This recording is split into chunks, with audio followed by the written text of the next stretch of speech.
we want to narrow the gaps in our living standard between Tasmania and the rest of the country, and I'm not pretending we can eliminate them entirely. For example, we can never be Western Australia because we don't have their endowment of minerals. We can't be as rich as New South Wales or Victoria because we don't have a big 3 million plus population centre that can serve as a basis for a large finance sector or professional services sector, which are full of high-paying jobs. So we can't be that.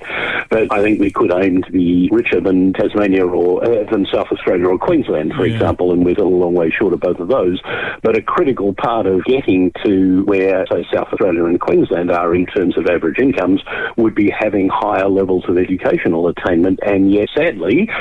no one wants to do any of the things that would lead to higher levels of participation in education and attainment whilst you're there. And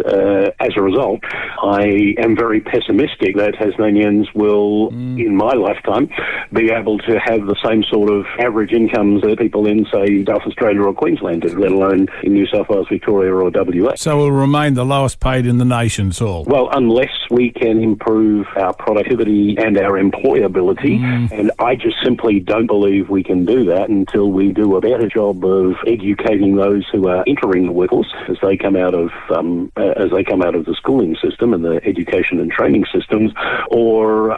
we can attract more talented people who will work themselves at good wages and maybe start and run businesses that employ other Tasmanians. And, we were doing some of that in the years prior to the onset of COVID, and it may well be that